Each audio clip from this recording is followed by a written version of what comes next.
Okay, so that is the one of the biggest issues is um, I got ADHD, did a lot of research, willing to have the debate with the smartest guy on the planet that knows about ADHD. I'm willing to sit down with a panel of them, every single one of them that knows anything about ADHD or autism. I would love to have the conversation with you. And you can't beat my experiences. And if I'm saying that we are mirroring each other, you try and prove that wrong. um, I think that there's more than enough sciences that are observing that how we measure will get it will we will get our answers by the tools we measure it with. So if you use a different tool to measure reality with, you're going to see a different outcome. It's like that's what the different world is just using a different tool to see reality with, and one that doesn't come with a piece of paper because they didn't make the school. So it's like, oh, opportunity there. If there's no school. And I mean, imagine in a world with kids that are ADHD. First of all, they don't believe in themselves at all. That's the prime objective of society, is to make them feel that they've got an illness, there's something wrong with you. That does not feel well to the human experience. That is not a natural thing. A natural thing is not to like that feeling. It's not a very good experience. So the child will mirror everybody else's behavior. So if you don't like the child's behavior, it's coming from the adult, but it's extreme. It's to the extreme. It will always be to the extreme. So the more you dislike a child's behavior and let them know about it, the more they will do it because you're paying attention to it. As long as you are saying it, you're putting it out there, you're making the suggestion, and then they're going to behave like that. So, I mean, if they were really, really hyperactive and you started making suggestions, that I really love it when you're so calm.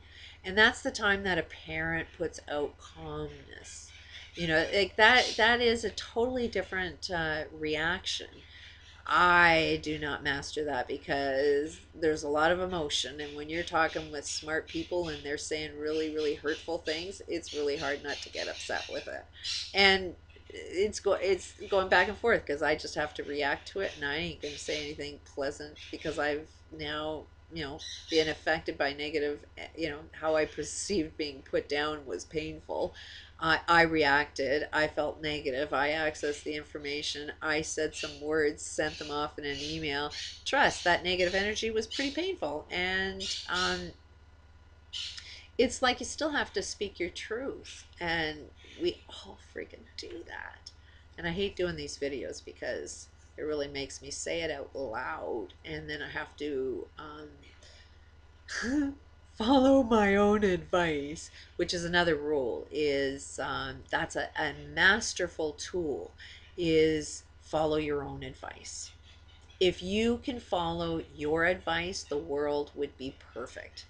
And that's the biggest contradiction that I can see, is everybody else is giving advice to everybody else, but they can't follow their own friggin' advice. And it's like, take a look in the mirror and see what it is you're telling other people, and see how that can apply in your life in any way, shape, or form. Because chances are it does.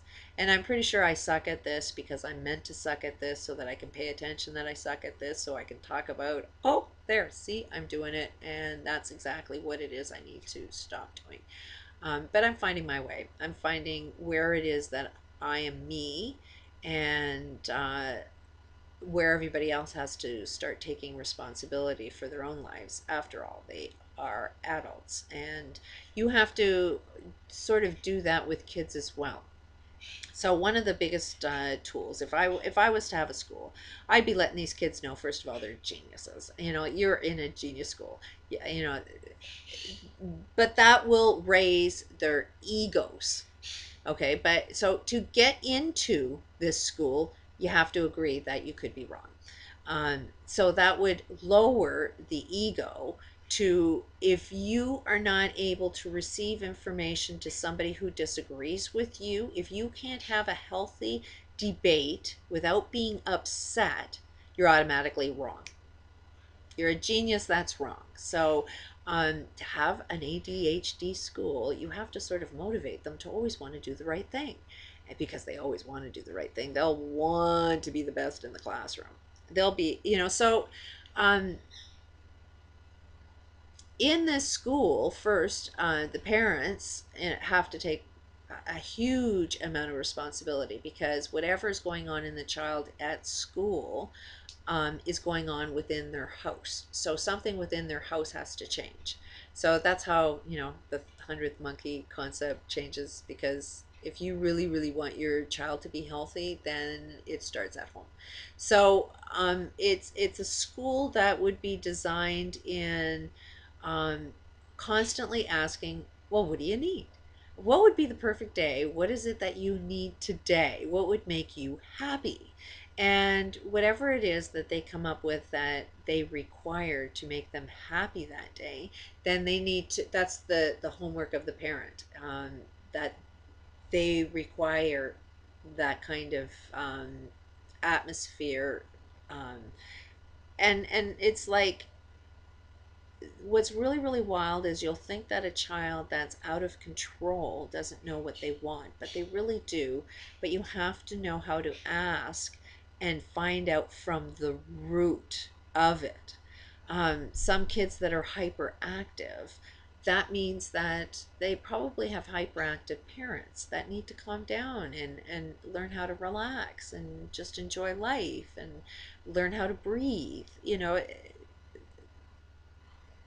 Either, if you want somebody, if somebody is in fight or flight and they are hyperactive and bouncing off the walls, you need to find out what is causing you to feel you need to bounce off the walls. Because if you are a super genius, super geniuses are always calm, loving, and peaceful. So that's always like the measuring tool of, okay, to be in the school and to be able to access the perfect information, then you have to be loving and peaceful at all times. Bouncing off the walls, you're not. So something is not making you loving and peaceful at that time.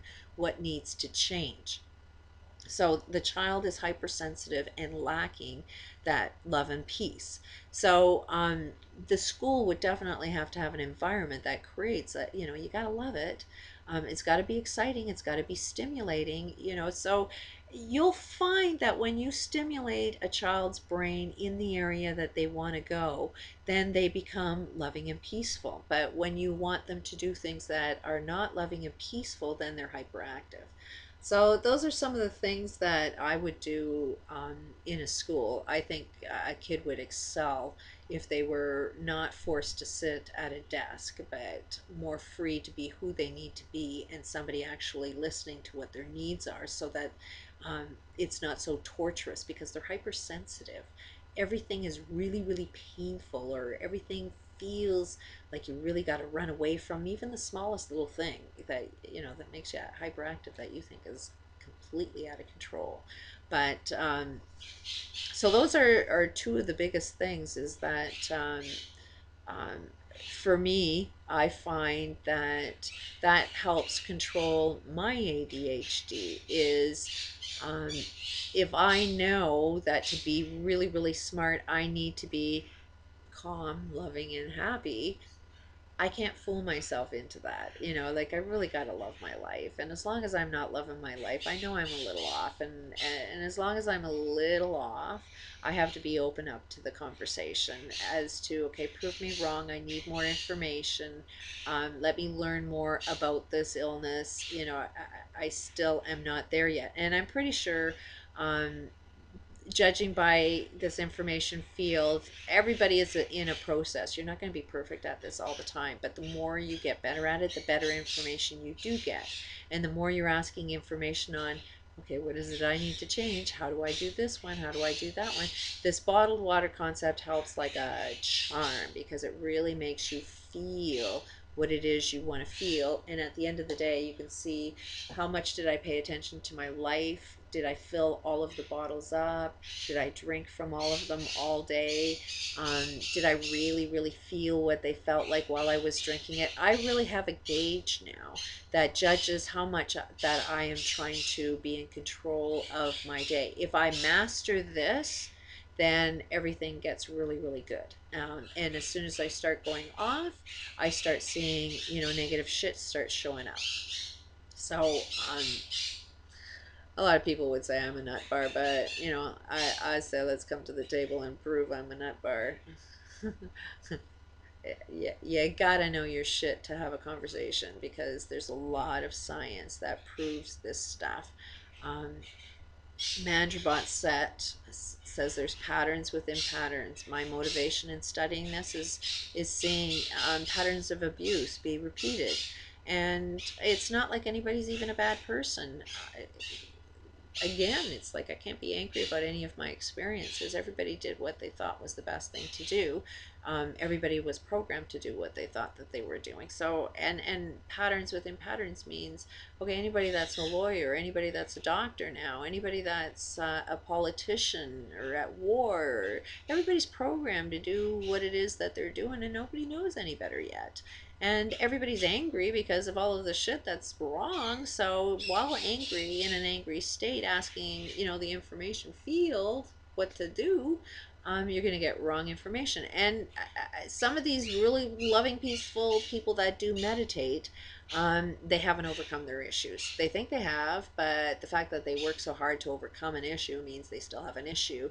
And if you really, really, truly are good at meditating, you'd really see that what you put out in the world is coming back at you. So if you feel that you need to meditate because your world, like you're stressful during your day and you need to meditate, then that's a sign that you are a very negative person. And just because you meditate doesn't mean that you're still not negative.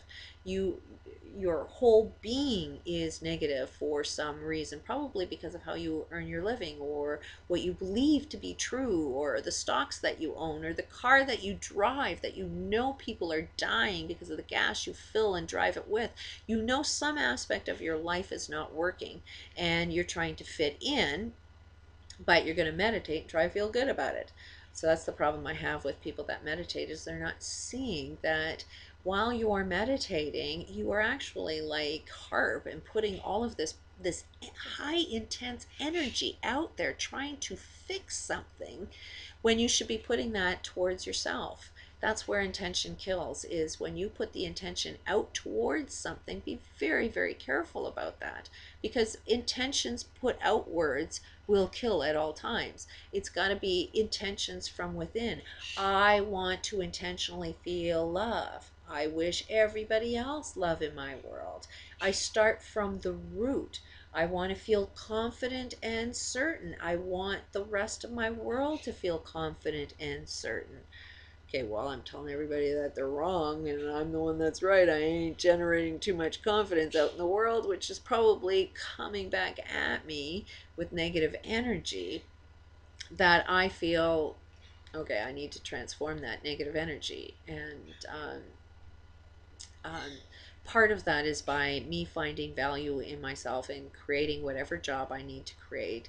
It is going out in the work world, in that corporate structure where I see is everything stressful, is the wrong direction for anybody on the planet to do right now. Although everybody's got to do it, even my kids got to do it. They got to feed themselves. So I understand that.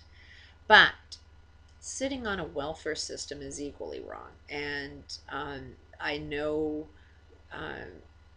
something, those are not the two options. The options is the transformation.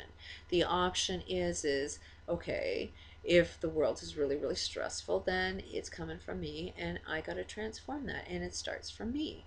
And I can fit within the system. Everybody, something, the biggest thing is like, when you see there's a problem, that means there's always an opportunity there. So that, while I've been lost and at my lowest, and I've been just strictly focusing on healing first my arms and trying to calm down. Learning how to calm down without medication it took some time. And learning how to communicate is helping me. Knowing that there's other people in the world, trust me, that helps a lot. That a lot of this helps calm down, and the more I'm calm, the better information I get. So I'm a work in progress. Peace out.